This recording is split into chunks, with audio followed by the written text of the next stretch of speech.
اور اگر ہم وبال جان بن کے رہ رہے ہوں، اگر ہم اللہ کے بندوں کے لیے وبال جان بنے ہوئے ہوں تو کوئی دعائیں دے گا یا بد دعائیں دے گا؟ بد دعا سے بچا کریں، بد دعا سے بچا کریں. پتہ نہیں کس کے دل کی تڑپ اللہ کے ہاں کیا رنگ لے کے آئے. ڈرا کریں ہمیشہ.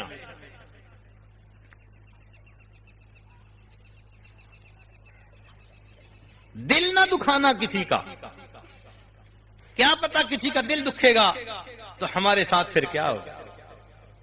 دن روٹ جاتے ہیں، عزتوں کی جگہ ذلتیں ملتی ہیں. پھر انسان کہتا ہے ایک وقت تھا لوگوں سے لاکھوں لینے تھے، آج لوگوں کے لاکھوں دینے بن گئے.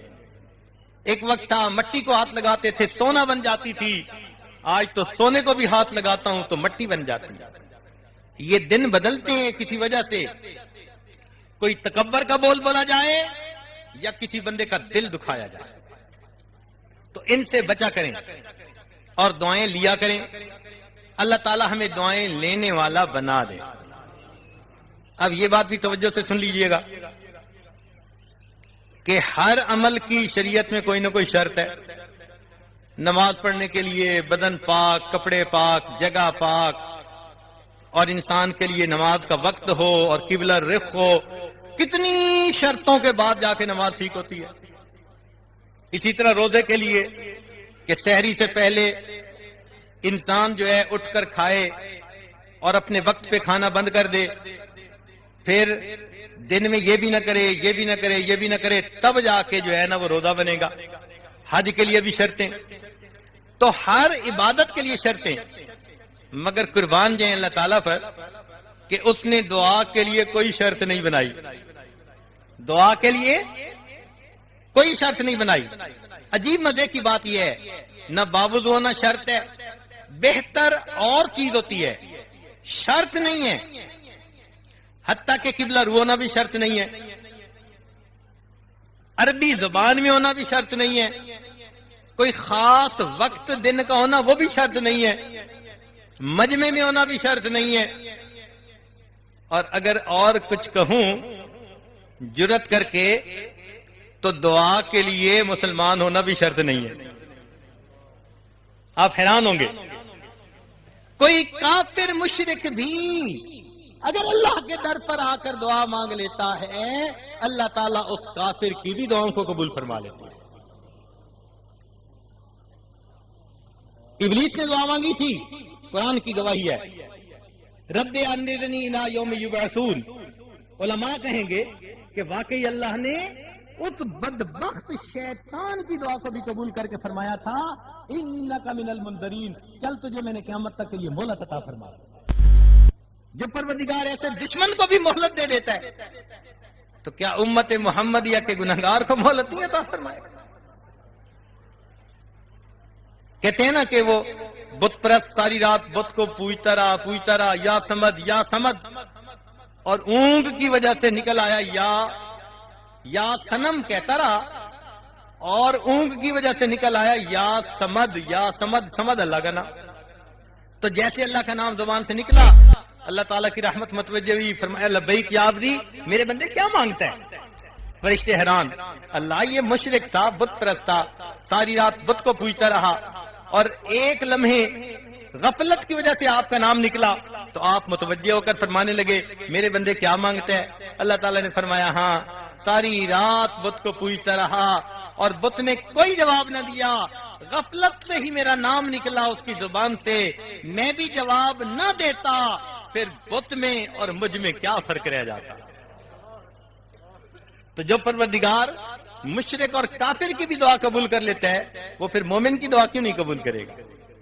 ہم ذرا توجہ کے ساتھ، دل کی چاہت کے ساتھ، رغبت کے ساتھ اللہ تعالیٰ کے سامنے بیٹھ کے مانگے تو صحیح. اب ایک نکتے کی بات سن لیجئے کہ میں نے پہلے بھی عرض کیا تھا کہ ایک چابی سے جو دروازہ کھل چکا ہو اور اب ہم سے نہیں کھل رہا تو نتیجہ کیا نکلے گا کہ چابی میں تو دروازہ کھولنے کی صلاحیت موجود ہے، ہمیں چابی لگانی نہیں آ رہی. لہذا توجہ فرمائیے گا، نبی علیہ الصلوۃ والسلام کی زبان فیض ترجمان سے جو بھی دعائیں نکلی یہ وہ دعائیں ہیں جو اللہ کی رحمتوں کے دروازوں کو کھلوا چکی ہیں. آج ہم وہی دعا مانگتے ہیں تو قبولیت کے آثار نہیں نظر آتے، حالانکہ وہی الفاظ ہوتے ہیں. فرق کہاں ہوا؟ کیفیات میں فرق ہوتا ہے. ہم اگر اس دعا کو نبی علیہ السلام کی کیفیت کا نمونہ اپنے اندر پیدا کرتے ہوئے مانگیں گے تو ہماری وہ دعا قبول ہو جائے گی.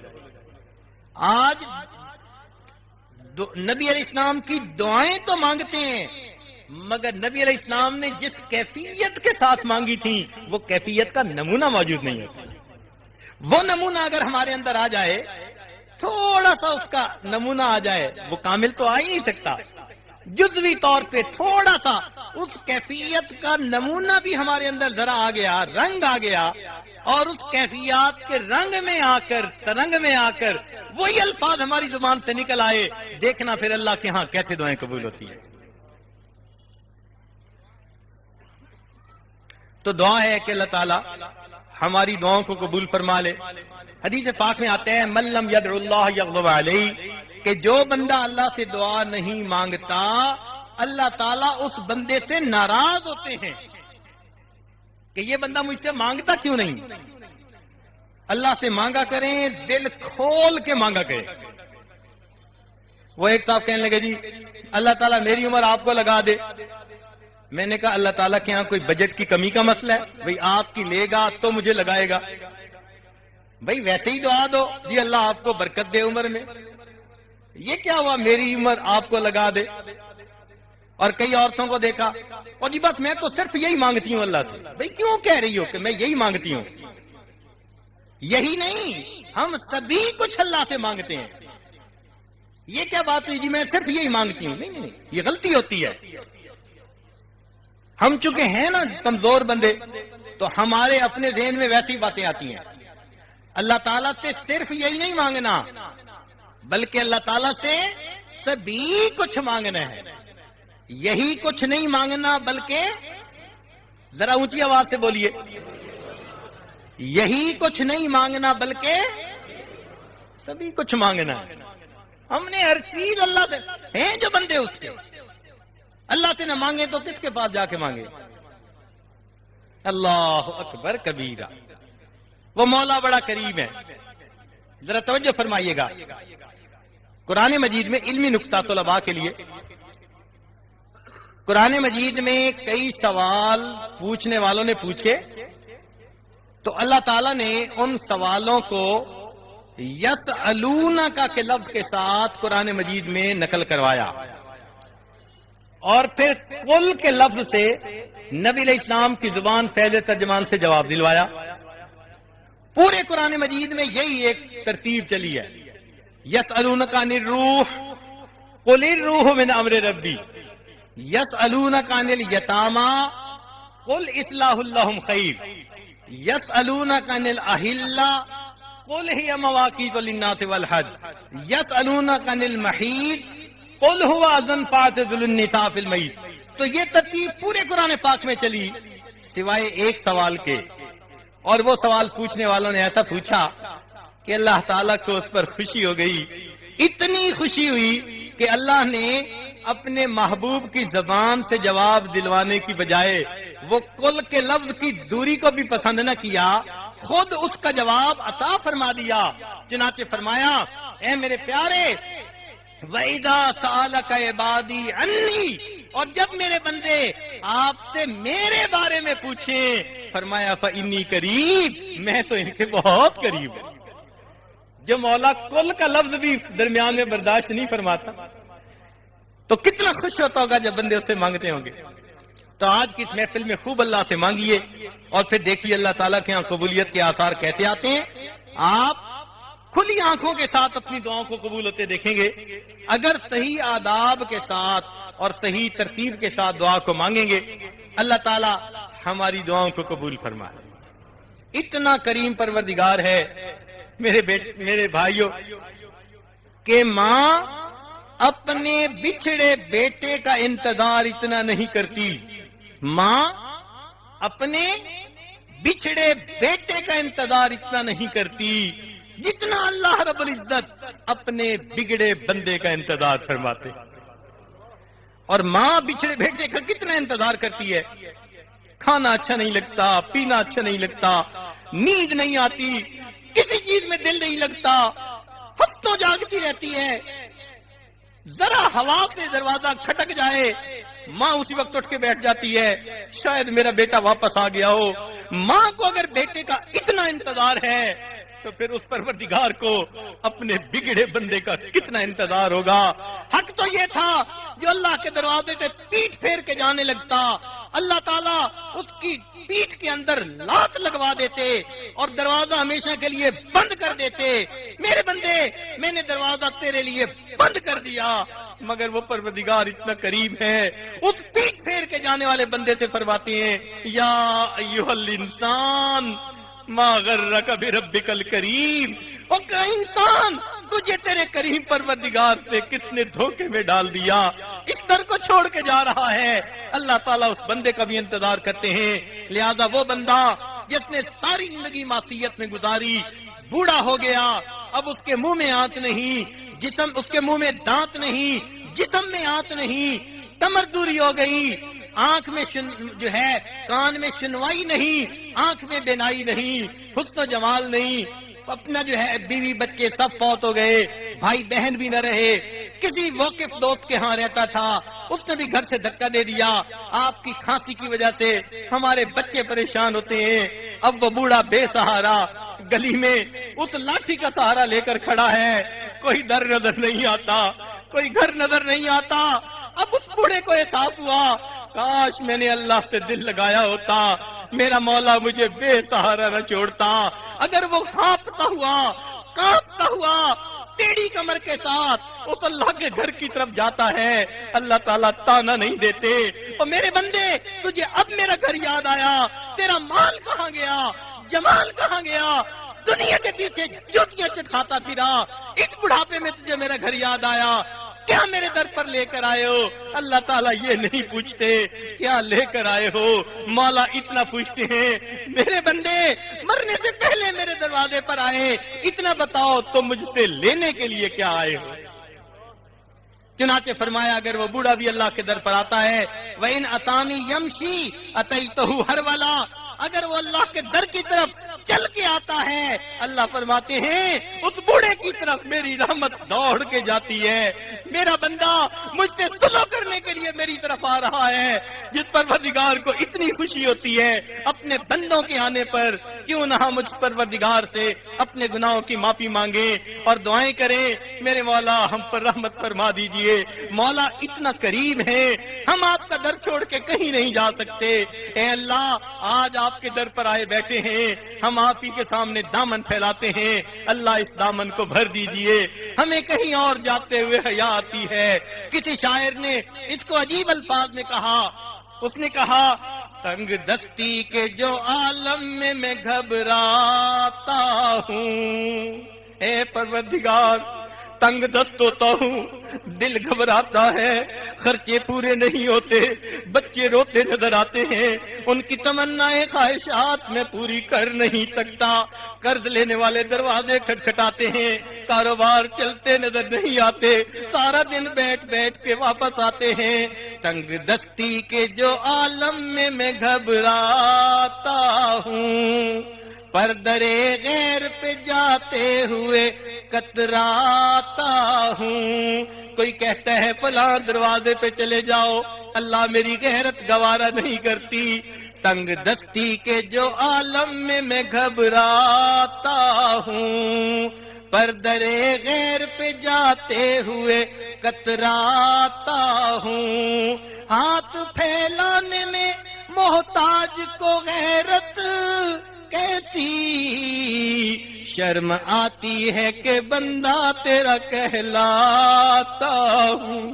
اے اللہ بندے آپ کے کہلائیں اور ہاتھ غیر کے سامنے پھیلائے، ہماری غیرت گوارا نہیں کرتی۔ آج آپ کے در پر بیٹھے ہیں، آپ ہی سے مانگیں گے، آپ ہی سے لیں گے۔ اللہ ہماری ماں اور باپ سے زیادہ آپ محبت کرنے والے ہیں، آپ یقیناً عطا فرمائیں گے۔ ہماری ہی غلطیاں، ہماری ہی کوتاہیاں جو آج تک ہماری دعائیں رد ہوتی رہیں، اے اللہ ہمارے گناہوں کی نحوستیں ہیں۔ سچ بات ہے یہ دعائیں پھٹے کپڑے کی طرح منہ پہ مار دی جاتی تو بھی ٹھیک تھا، مگر میرے مولا آج یہ گناہگار بندے آپ کے در پر حاضر ہیں، آپ مہربانی فرما دیجئے اور اپنے بندوں پر مہربان ہو جائیے، اٹھے ہاتھوں کو قبول کر لیجئے، دامن بھر دیجئے۔ میرے مولا آپ تو اتنے قریب ہیں کہ آپ نے حضرت موسیٰ علیہ السلام، ہارون علیہ السلام کو فرعون کی طرف بھیجا، ساتھ حکم بھی دے دیا فَقُولَا لَهُ قَوْلًا لَيِّنًا۔ اے میرے دو پیغمبروں، فرعون کے ساتھ نرمی کی گفتگو کرنا۔ اے اللہ جو انا ربکم الاعلی کہتا تھا، خدائی کا دعویٰ کرتا تھا، آپ اس کے ساتھ بھی نرمی کا اشارہ فرما رہے ہیں، مگر یہاں تو آپ کے وہ بندے موجود ہیں جو روزانہ سجدے میں سر ڈال کر سبحان ربی الاعلی کے نعرے لگاتے ہیں۔ اے اللہ ان سبحان ربی الاعلی کہنے والوں کے آنسوؤں کو قبول کر لینا، ان کے سجدوں کو قبول کر لینا۔ اللہ اگر فرعون کے ساتھ آپ نرمی کا حکم فرماتے ہیں تو یہ تو آپ کے اپنے بندے ہیں، آپ کی وحدانیت کی گواہی دینے والے۔ اللہ ان کے بھی سجدوں کو قبول کر لیجئے اور ان کو ان کی امیدوں سے بڑھ کے عطا فرمائیے۔ اے رب کریم اگر کوئی بندہ مندر سے نکل کے جہنم میں چلا جائے اس پہ کوئی حسرت نہیں، حسرت تو اس پہ ہوگی جو اللہ کے گھر میں آیا اور یہاں توبہ قبول نہ ہوئی اور مسجد سے نکل کے جہنم میں ڈال دیا گیا۔ اے اللہ ہم آپ کے گھر سے نکل کے جہنم میں نہیں جانا چاہتے، میرے مولا بخش دیجئے، رب کریم رحمت فرما دیجئے۔ جب ہم اس طرح دعائیں مانگیں گے تو اللہ تعالی رحمت فرما دیں گے، ہماری دعاؤں کو قبول کریں گے۔ ہم ان کیفیات کے ساتھ دعائیں مانگیں، الہی عبدک العاصی عطاکا، الہی آپ کا گنہگار بندہ آپ کے دروازے پر حاضر ہے، مقرم بالذنوب وقد دعاکا، اللہ اپنے گناہوں کا میں اقرار کرتا ہوں اور آپ سے یہ دعا کرتا ہوں فَإِن تَغْفِرْ فَأَنْتَ لِذَاكَ أَهْلٌ، اللہ اگر آپ مجھے بخشش کر دے، آپ کو یہ بات سجتی ہے، وَإِن تَطْرُدْ فَمَن يَرْحَمْ سِوَاكَ، اللہ اگر آپ اپنے در سے دھکے دے دے تو کوئی اور در تو ہے نہیں کہ میں وہاں چلا جاؤں، در تو یہی ہے میرے مولا۔ جب اس در پہ آپ نے پہنچا دیا اب اپنی رحمت کر کے ہماری توبہ قبول کر لیجئے۔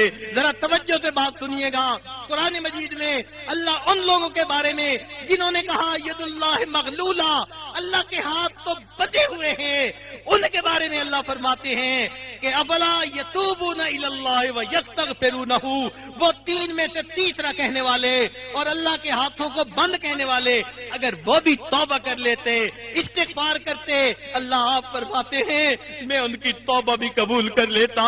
اے اللہ یہ تو وہ بندے ہیں جو قل واللہ احد کے نعرے لگاتے ہیں اور اللہ کہتے ہیں بل یداہ مبسوطتان، اللہ آپ کے دونوں ہاتھ کھلے ہیں، اپنے کھلے ہاتھوں سے آج رحمتوں کے خزانوں کو کھول دیجئے، ہمارے اٹکے کاموں کو اللہ آسان کر دیجئے، در در کے دھکے کھانے سے بچا لیجئے، ضروریات کو پورا کر دیجئے اور آج بیماروں کو شفا عطا فرمائیے، بے اولادوں کو اولاد عطا کر دیجئے، اولاد والوں کو اولادوں کی خوشیاں عطا کر دیجئے، اور اے اللہ قیامت کے دن ہمیں اپنے سامنے جب پیشی ہو تو اے اللہ ہم سے راضی ہو جائیے اور اس کو ہماری زندگی کا سب سے زیادہ خوشیوں کا دن بنا دیجئے۔ وآخر دعوانا ان الحمد للہ رب العالمین۔